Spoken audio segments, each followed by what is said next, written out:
No eres un tonto, eres un cobarde. Marco Vidal pronunció esas palabras con la frialdad de un témpano de hielo, mirando a los ojos llorosos de Isabela Isa Rojas, la mujer que acababa de confesarle que estaba embarazada. «Ese no es mi hijo. No soy un estúpido», sentenció, dándose la vuelta y borrando un futuro del que se negaba a formar parte. Creía haber ganado, haber mantenido el control. Pero un año después, en un soleado parque de Barcelona, la vida le daría el golpe más devastador a su lógica de hierro. La vio sentada bajo un naranjo en flor, acunando no a uno, sino a 3 pequeños idénticos, 3 pares de ojos azules que eran un espejo exacto de los suyos. Prepárate para una historia de arrogancia, redención y la verdad ineludible del amor. No olvides suscribirte al canal para más historias increíbles. La arrogancia del hombre de control. El comienzo. Marco Vidal siempre había vivido su vida según los números, la lógica y el control absoluto. Cada parte de su existencia se construyó alrededor de la precisión. Sus trajes a medida, su oficina minimalista, su empresa de éxito incalculable y sus expectativas inflexibles hacia los demás. Era un hombre que no creía en la emoción, porque la emoción era impredecible, y la impredecibilidad, a sus ojos, era una debilidad imperdonable. Las paredes de cristal de su despacho en lo alto de un rascacielos de Barcelona reflejaban su éxito, brillando como una armadura. Para todos los que trabajaban bajo su mando, él era la definición de la compostura, un hombre que no podía ser conmovido por nada, ni siquiera por el amor. Eso fue lo que se dijo a sí mismo cuando Isa se marchó de su vida un año antes, con lágrimas en los ojos y una verdad que le temblaba en los labios. Ella le había dicho que estaba embarazada, su voz vacilando no por el miedo, sino por la esperanza de un futuro juntos. Marco la había mirado con la misma expresión distante que usaba en las reuniones de negocios y le había espetado. «No soy un tonto. Ese no es mi hijo». Las palabras cayeron de su boca con tanta frialdad y finalidad que incluso él sintió su eco, pero no las detuvo. La vio darse la vuelta, con los hombros rectos, aunque pudo notar que se estaba rompiendo por dentro. No corrió tras ella, no la llamó, no se permitió dudar de su propia convicción. Se sepultó en el trabajo, firmando acuerdos millonarios, concediendo entrevistas, expandiendo su imperio. Si un pensamiento de ella se colaba, lo ahogaba en otro proyecto o en otra copa nocturna de whisky escocés. Los meses pasaron así, y pronto Isa no fue más que un recuerdo tenue, algo que una vez brilló intensamente, pero que fue extinguido por su orgullo. Aún así, en algún lugar muy profundo, había un vacío que nada llenaba. Él se negaba a nombrarlo, porque eso significaría admitir que había perdido algo real. Se decía que no estaba hecho para la familia, que las relaciones eran una distracción, que ella había sido solo un capítulo más. Pero, a pesar de todas sus victorias, a veces se encontraba mirando las luces de la ciudad desde su ático, preguntándose por qué se sentía tan profundamente solo. El encuentro inesperado y la duda abrasadora. Marco nunca esperó volver a verla. Pensaba que la vida se encargaba de mantener el pasado bien enterrado. Era una inusual tarde cálida de primavera en Barcelona, después de meses de invierno, cuando se dirigió al parque de la Ciudadela para una reunión privada con inversores. Salió de su coche, con el teléfono en la mano, ya concentrado a medias en su llamada, cuando la vio. Al principio, no la reconoció. Se veía diferente, más suave de alguna manera, su cabello más claro, su postura más delicada, pero, al mismo tiempo, más fuerte. Estaba sentada en un banco de madera bajo un cerezo en flor. En sus brazos yacían, no uno, sino 3 bebés. 3 pequeños infantes, envueltos en mantas ligeras, cada uno con la misma nariz pequeña, la misma cara redonda y los mismos ojos azules brillantes que él veía en su propio espejo cada mañana. Marco se congeló.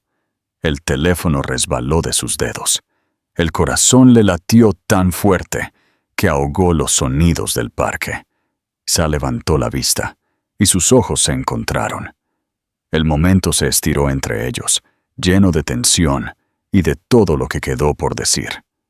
No había ira en su rostro, ni acusación, solo una calma de aceptación, como si ya hubiera hecho las paces con su ausencia. Su expresión le decía que él ya no era parte de su mundo, y esa realización le golpeó con una fuerza para la que no estaba preparado. Comenzó a caminar hacia ella, inseguro de qué diría, si disculparse o explicarse, pero cuando estuvo lo suficientemente cerca para hablar, ella se puso de pie. Sus movimientos fueron firmes, la forma en que se mueven las personas que han decidido no mirar atrás. Su mirada se encontró con la suya, clara e inquebrantable, y ella dijo en voz baja: «No te acerques, no eres un tonto, ¿recuerdas?».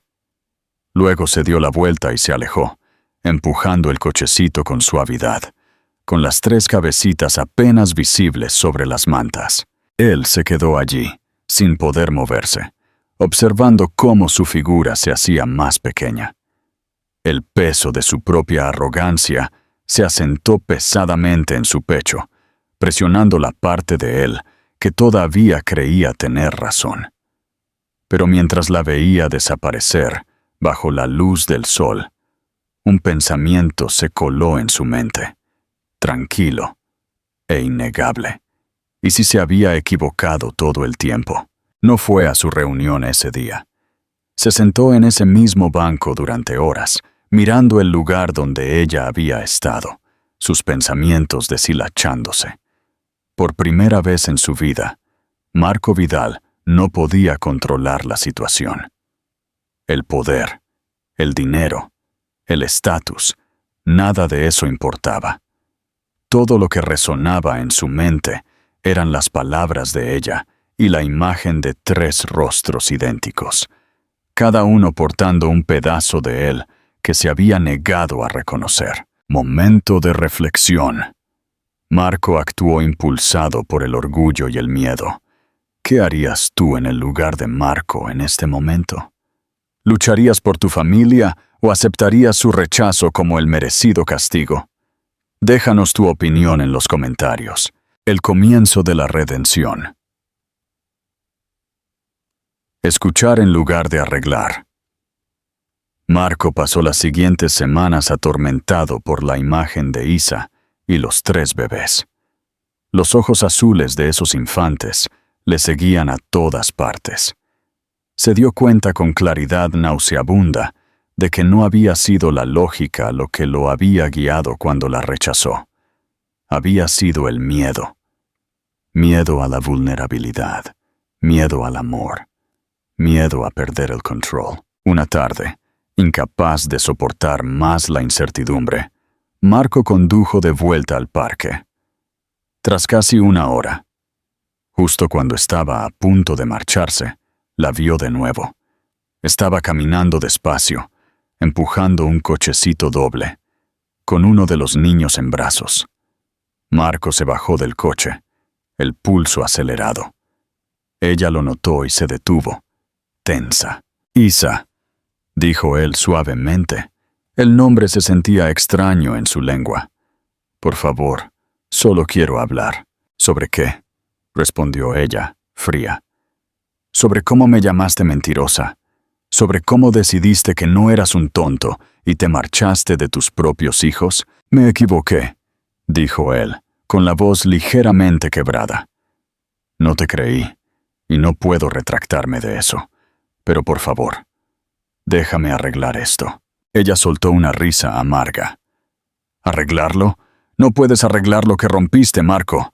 No puedes aparecer un año después y decidir que te importa solo porque viste sus caras. Se giró para irse. Por favor, dijo él en voz baja, con la mano extendida.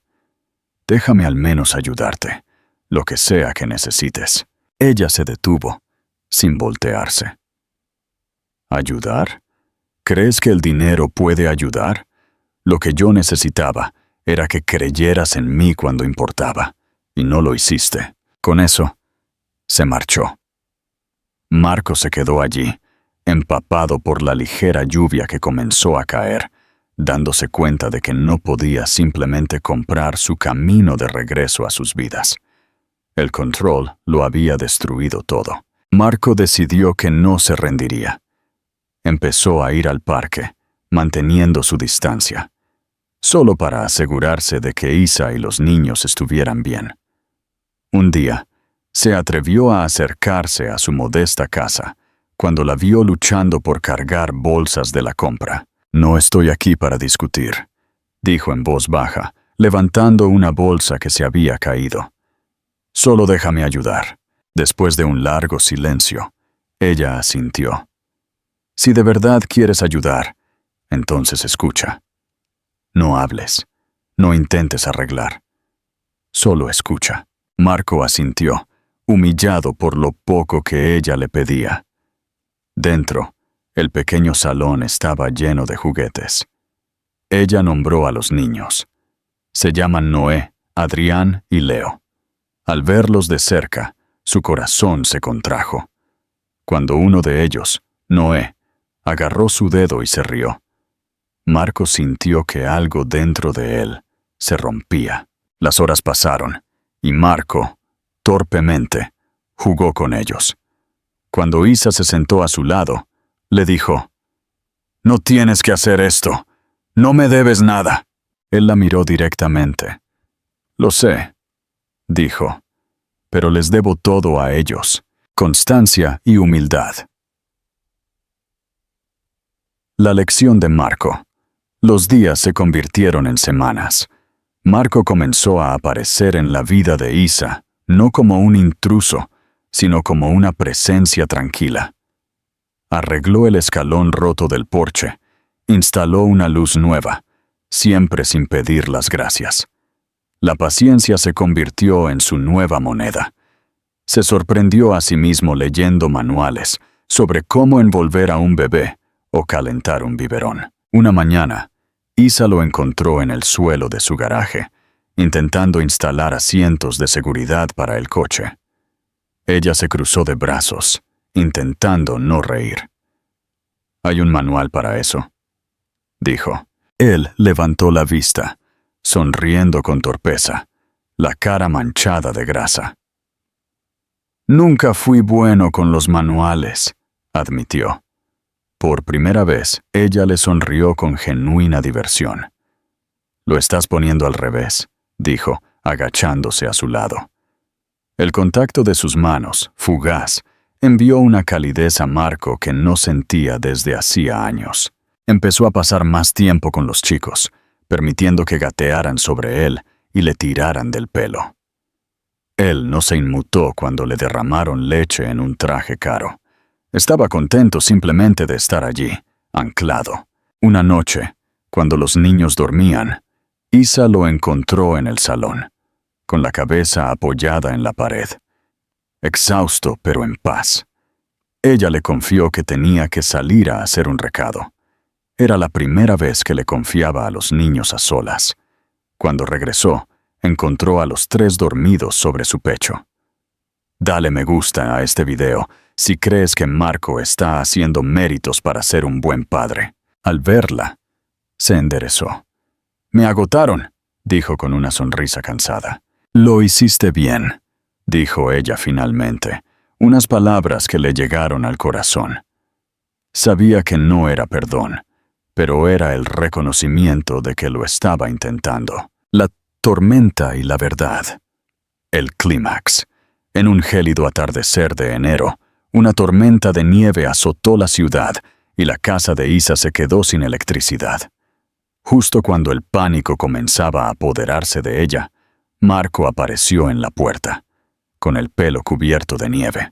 «No pensarías que te dejaría congelarte sola, ¿verdad?», dijo, entrando con linternas, mantas y comida caliente. Comieron a la luz de las velas. Una vez que los niños durmieron, sentados juntos, Isa le preguntó: «¿Por qué estás haciendo esto, Marco? ¿En serio?». «Porque quiero», dijo él, simplemente. «Porque debería haber estado aquí todo el tiempo». «No», insistió ella, temblando ligeramente. «Pudiste haberte marchado.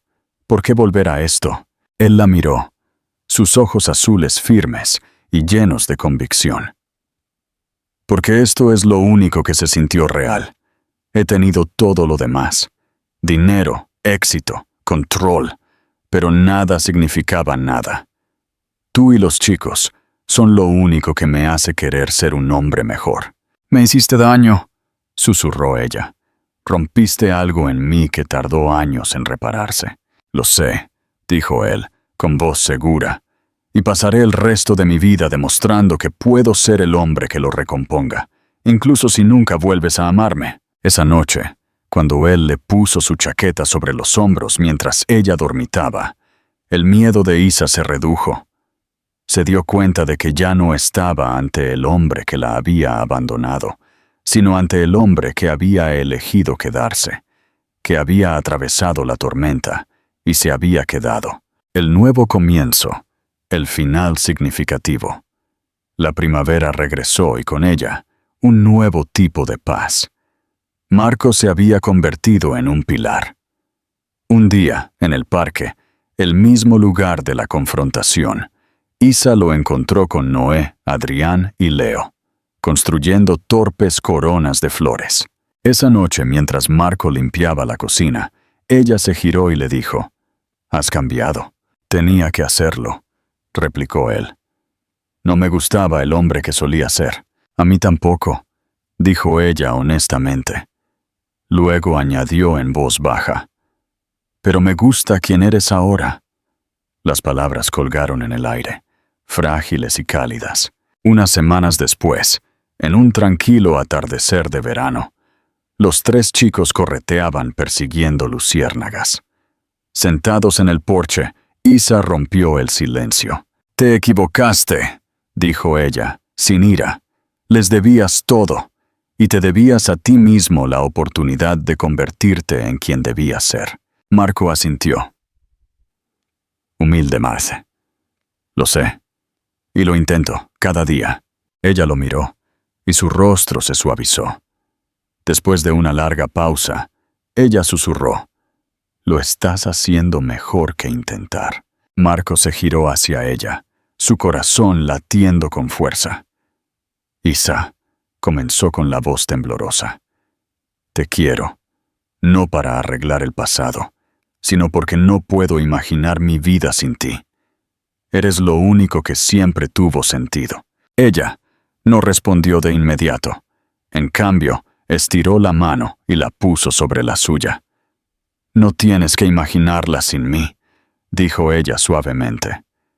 «Ya nos tienes, a todos nosotros». Su mano se apretó sobre la de él. Mientras los niños dormían plácidamente en la habitación de al lado, Isa se recostó junto a Marco, sintiendo el ritmo constante de su corazón. El pasado había dejado cicatrices, pero esas cicatrices los habían guiado a este lugar. Se dio cuenta de que habían encontrado la paz que solo llega después de la tormenta, nacida no del olvido, sino de la elección de amar de todos modos, reconociendo que la verdadera fortaleza no está en el control, sino en la humildad y la presencia incondicional. Deja tu comentario abajo y cuéntanos qué cicatrices crees que le quedarán a esta familia. Gracias por ver este video. No eres un tonto, eres un cobarde. Marco y la redención inevitable. Suscríbete ahora. Si te gustan las historias de errores graves y segundas oportunidades épicas, este canal es para ti. Dale al botón de me gusta si crees que es posible reconstruir un amor roto. El prólogo impactante. La negación. Marco Vidal siempre había vivido su vida según los números, la lógica y el control absoluto. Su existencia era un monumento a la precisión. Sus trajes, su oficina de cristal y acero en Madrid. Su concepto de que la emoción era una debilidad imperdonable. Para él, la predictibilidad era sinónimo de fortaleza. Hace un año, esa fortaleza se hizo añicos. Isabela Isa Rojas le dijo que estaba embarazada, con la esperanza brillando en sus ojos. Marco la miró con la misma frialdad que usaba para despedir a un empleado ineficaz. No soy un estúpido. Ese no es mi hijo, sentenció. Sus palabras cayeron con tanta crueldad que Isa no lloró. Simplemente se enderezó y se marchó, llevándose consigo la verdad y el futuro. Marco se convenció de que había actuado correctamente. Se sumergió en su imperio financiero, ahogando cualquier duda con el rugido del éxito. La idea de Isa se convirtió en un fantasma lejano, silenciado por su inmenso orgullo. Pero en el silencio de su ático, una soledad profunda y sin nombre comenzó a devorarlo. El encuentro devastador en el retiro, Marco nunca esperó verla de nuevo. Creía que su impecable control sobre su vida se extendía al pasado. Fue una tarde inusualmente cálida de primavera en el famoso Parque del Retiro de Madrid. Marco, absorto en una llamada de negocios, se dirigía a un encuentro con inversores de alto nivel. Salió de su coche, con la mente ya en millones, cuando la vio. Isa estaba sentada en un banco, bajo un almendro en flor. Se veía más suave, más fuerte, transformada. Pero lo que le hizo congelarse y dejar caer su teléfono fueron los 3 pequeños bultos en sus brazos. 3 bebés.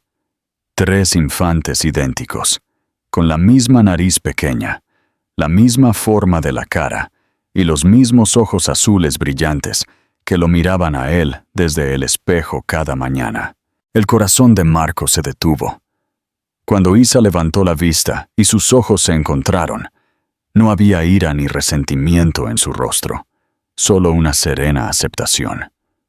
Ella le transmitió que su mundo ahora estaba completo, y él ya no formaba parte de él. Él caminó hacia ella, el pánico reemplazando a la lógica.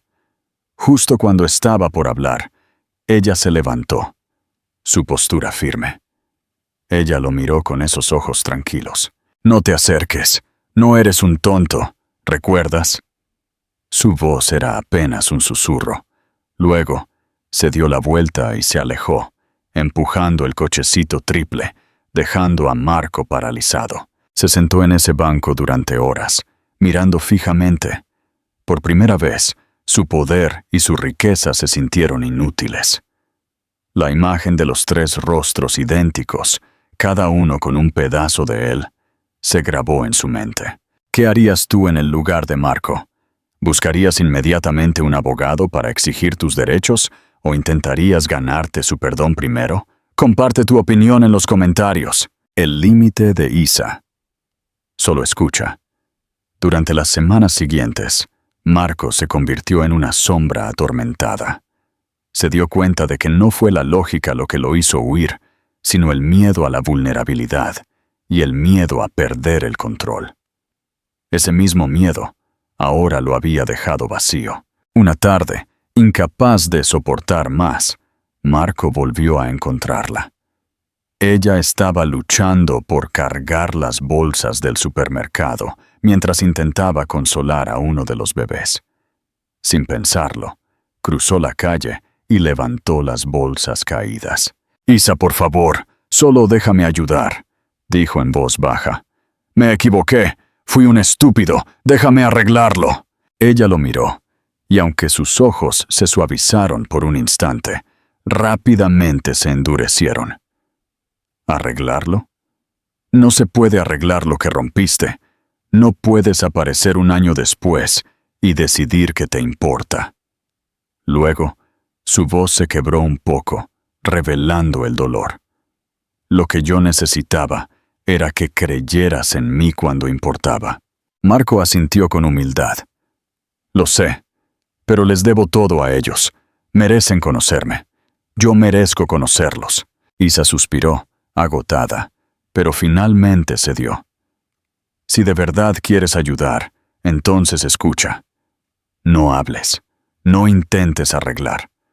Solo escucha. Él aceptó la reprimenda silenciosa. Dentro de la casa, pequeña pero llena de vida y desorden, Marco vio a sus hijos de cerca. Ella los nombró: Noé, Adrián y Leo. El nombre de cada niño era un golpe al corazón de Marco. Cuando Noé, el más pequeño, agarró su dedo y se rió, Marco sintió cómo su corazón, de piedra durante tanto tiempo, se abría dolorosamente. La paciencia es la nueva fuerza. Los días se convirtieron en semanas, y Marco se convirtió en una presencia constante, silenciosa. Su nueva arma no era el dinero ni el poder, sino la paciencia y la humildad. Aprendió a cambiar pañales, a calentar biberones y a instalar asientos de coche, a menudo fallando y riendo torpemente de sí mismo. Isa observaba, su desconfianza lentamente erosionada por su persistencia. Un día, Isa tuvo que salir por un recado urgente. Por primera vez, le confió a los niños a solas. Cuando regresó, los encontró a los tres dormidos sobre el sofá, 2 acurrucados contra su pecho y 1 en su regazo. Marco estaba medio despierto, agotado. «Me agotaron», dijo con una sonrisa cansada. «Lo hiciste bien», susurró Isa, reconociendo su esfuerzo. No era perdón, pero era un paso monumental. Esa noche, sentados solos, ella le preguntó: «¿Lamentas haber vuelto?» «Cada día», respondió él en voz baja. «Pude haberme quedado lejos. Lo intenté, pero no pude». Dale me gusta a este video si crees que la paciencia y el esfuerzo constante de Marco merecen una segunda oportunidad con Isa. La tormenta y la verdad ineludible. En un frío atardecer de enero, una tormenta de nieve cortó la electricidad en el barrio. Justo cuando Isa empezaba a desesperarse por el frío, Marco apareció en la puerta, cubierto de nieve, con linternas y comida caliente. «No ibas a congelarte sola, ¿verdad?», dijo. Comieron a la luz de las velas. Una vez que los niños durmieron, Isa finalmente le preguntó lo que la atormentaba. «¿Por qué estás haciendo esto, Marco? ¿De verdad? Pudiste haber encontrado a otra persona». Marco la miró con una certeza que no tenía nada que ver con los negocios. «Porque esto es lo único que se siente real. Tuve éxito, dinero, control, pero nada significaba nada. Tú y los chicos son lo único que me hace querer ser un hombre mejor». «Me destrozaste», susurró ella. «Lo sé», respondió él, su voz firme y cargada de un dolor compartido. «Y pasaré el resto de mi vida probando que puedo ser el hombre que lo recompone, incluso si nunca vuelves a amarme». El silencio que siguió no fue sofocante, sino gentil. Isa se durmió en el sofá y Marco se sentó a su lado, velando por ella y por los niños.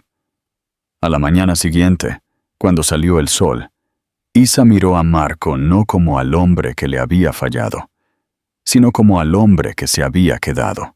El nuevo contrato de amor. El clímax y desenlace. La primavera regresó, y el amor resurgió de manera lenta y cautelosa. Marco ya no era solo un ayudante, era un padre presente. Un día, Isa finalmente dejó caer su última barrera, susurrando que le gustaba el hombre en el que se había convertido. El momento decisivo llegó en el Parque del Retiro. el mismo lugar de la confrontación inicial. Marco la llevó de vuelta. «Solía odiarte por ese día», le dijo Isa, «por dudar de mí, por dudar de ellos». «Tenías todo el derecho», asintió Marco solemne. «Ya no te odio», admitió ella. «Solo necesitaba tiempo para creer que esto era real». «Es real», dijo Marco, sintiendo un nudo en la garganta. «Tú y los chicos son mi vida ahora». Isa le tomó la mano. «Lo sé». Esa misma noche, Marco, con las manos temblorosas, le entregó una carpeta. Dentro estaban los documentos legales de adopción y reconocimiento de paternidad que le garantizaban a ella y a los niños seguridad absoluta. Luego sacó una pequeña caja. No contenía un solo anillo de compromiso, sino 4. «Este es para ti, Isa», dijo, deslizando un anillo de diamantes sobrio en su dedo. «Es mi promesa de amor. Y estos 3 pequeños», señaló 3 anillos sencillos, grabados con los nombres Noé, Adrián y Leo. «Son mi promesa a ellos, que no importa lo que pase, jamás volveré a dudar de su lugar en mi vida». Isa sonrió a través de las lágrimas. «Sí, Marco. Sí, acepto». Se casaron poco después, en una ceremonia sencilla, llena de risas de 3 pequeños que destrozaron el pastel. Marco, el hombre de control, finalmente había encontrado la verdadera felicidad en la hermosa e impredecible caos de su familia.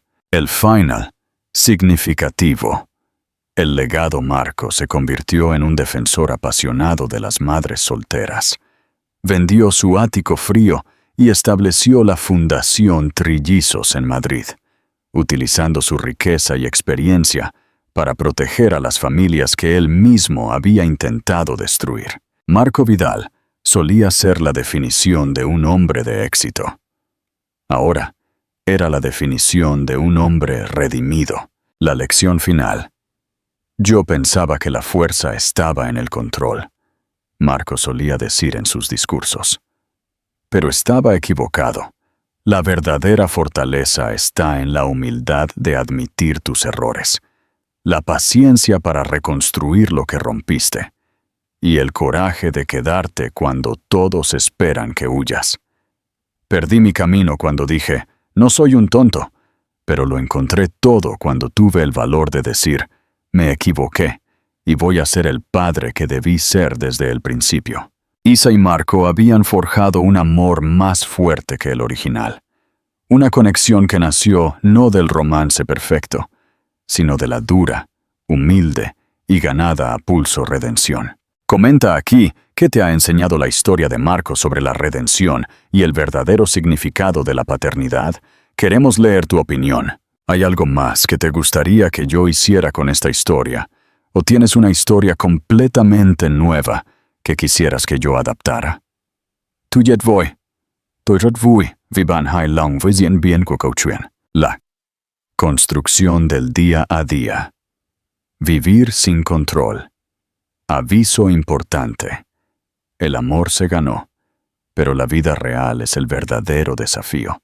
No olvides suscribirte y dejar un me gusta si crees que la rutina es donde se demuestra el amor verdadero. La nueva realidad.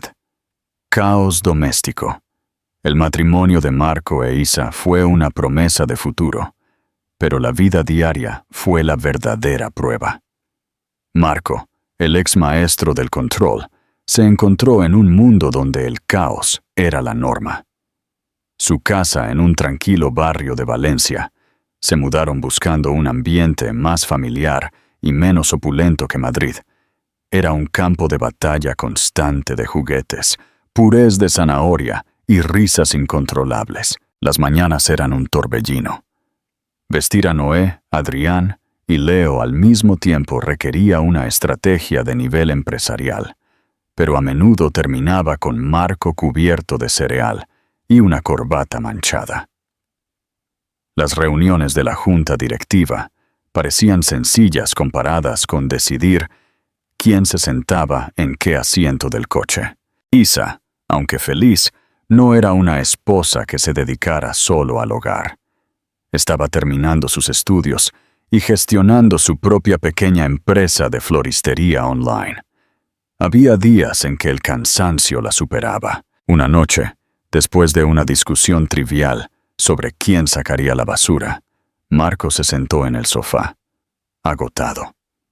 «Siento que estoy perdiendo el control, Isa», confesó, frotándose la cara. «Todo es desordenado. Nunca tengo tiempo para mis correos electrónicos. La casa es un desastre». Isa se sentó a su lado y le tomó la mano, llena de ternura. «Marco, esto es la vida. Es desordenada, es impredecible, y créeme, por mucho que quieras, no puedes gestionarla como una adquisición de activos. Tienes que fluir con el caos. Eso es lo que nos enseñan los trillizos, ¿no crees?». Marco la miró. Ella tenía razón. Su antiguo yo habría huido de este desorden. Su nuevo yo lo estaba abrazando, aunque le costara el sueño. Comprendió que el verdadero desafío no era amar a Isa, sino amar la imperfección de su vida juntos. La Fundación Trillizos. Un nuevo propósito. La Fundación Trillizos se convirtió en el verdadero legado de Marco. Ya no se trataba de su nombre o de su dinero, sino de su propósito. El objetivo era claro: proporcionar apoyo emocional, legal y económico a madres solteras, especialmente a aquellas que habían sido abandonadas en momentos de vulnerabilidad. Sin embargo, dirigir una organización benéfica era muy diferente a dirigir una empresa de tecnología. Requería empatía, paciencia para obtener subvenciones y la capacidad de escuchar historias de dolor, algo para lo que Marco, el hombre de los números, no estaba preparado. Hubo una historia que lo conmovió profundamente, la de una joven llamada Carmen, abandonada por su novio al descubrir que estaba esperando gemelos. Marco escuchó a Carmen narrar su miedo y soledad, y por primera vez sintió en carne propia el dolor que Isa había ocultado. Marco no le ofreció dinero inmediatamente, le ofreció su tiempo. Le presentó a una abogada de la fundación y la ayudó a organizar un plan de apoyo emocional. Al ver la esperanza regresar a los ojos de Carmen, Marco se dio cuenta de que este trabajo no era una penitencia por sus errores pasados, sino un regalo que le permitía sanar a través de la ayuda a otros. Pregunta de interacción. Si pudieras darle un solo consejo a Marco sobre cómo dirigir su fundación de manera efectiva, sería centrarse en A, la recaudación de fondos y el crecimiento, o B, la empatía y la conexión personal. Comenta con A o B. La etapa del Papa Marco. Preguntas incómodas. A medida que Noé, Adrián y Leo crecían, también lo hacían sus preguntas. A los 5 años, su curiosidad era tan idéntica como sus rostros. Una tarde, mientras Marco les leía un cuento antes de acostarse, Adrián preguntó con esa inocencia implacable de los niños: «Papá, ¿siempre fuiste nuestro papá?». Marco se congeló. Isa, que estaba doblando ropa en la habitación contigua, contuvo la respiración. Marco se aclaró la garganta, sintiendo el viejo miedo a la vulnerabilidad, pero sabiendo que no podía mentir. «Hijo, siempre he sido vuestro padre biológico, pero hubo un tiempo, cuando erais muy pequeños, que yo no era vuestro papá de verdad». Leo, el más reflexivo, preguntó: «¿Por qué? ¿No nos querías?». Marco sintió un pinchazo. Él no quería herirlos con la historia de su orgullo. Miró a Isa, que le dio un asentimiento silencioso de apoyo. «Sí, os quería, pero era un hombre tonto y asustado. Pensé que el trabajo era más importante que mi familia. Vuestra mamá era muy valiente y fuerte y nos cuidó muy bien a todos. Me enseñó que, para ser vuestro papá, no basta con daros la vida. Hay que daros mi tiempo, mi amor y mi presencia. Noé se acurrucó contra su pecho. «Pero, ¿ahora eres nuestro papá de verdad?» «Ahora, soy vuestro papá de verdad», susurró Marco, besándolos en la frente. «Y prometo que nunca más os dejaré». Esa noche, Isa entró en el estudio donde Marco estaba trabajando. «Fue difícil, ¿verdad?» «Fue la conversación más difícil de mi vida», admitió Marco. «Pero fue necesario. No quiero que piensen que su padre es un héroe. Quiero que sepan que su padre es un hombre que cometió un error terrible y que dedicó su vida a corregirlo. El legado, un amor a prueba de tiempo». Pasaron los años. Los trillizos se convirtieron en jóvenes independientes. 3 versiones diferentes del hombre, que una vez fue el amo del control, pero con la calidez y el sentido de comunidad de su madre. Marco e Isa regresaron a Madrid, pero vivían una vida tranquila, dedicada el uno al otro y a la fundación. Una tarde, en su aniversario de boda, Isa y Marco cenaban en el restaurante donde tuvieron su primera cita años atrás. Ella, ahora con el cabello entrecano, se veía más hermosa que nunca a los ojos de Marco. «¿Qué piensas de la vida, Marco?», preguntó Isa, tomando su mano. Marco sonrió. «Pienso que es un desorden bendito. Nunca tuve el control, solo la ilusión. Y agradezco cada día que ese desorden me llevara de vuelta a ti». El final significativo. Marco Vidal aprendió que el éxito de su imperio era frágil, pero la felicidad construida sobre la humildad y la presencia incondicional era inquebrantable. Su vida ya no se definía por los millones en su cuenta, sino por la risa incesante de 3 chicos que lo llamaban papá y la mano de una mujer que le enseñó que la redención es un acto diario de amor. Su verdadero legado no fue la fundación, sino la familia que eligió construir a partir de las ruinas de su propio orgullo. Comenta. Si pudieras resumir la lección de vida de Marco en una sola frase, ¿cuál sería? ¿Te gustaría que desarrollara más el futuro de los trillizos o tienes otra historia que deseas que adapte?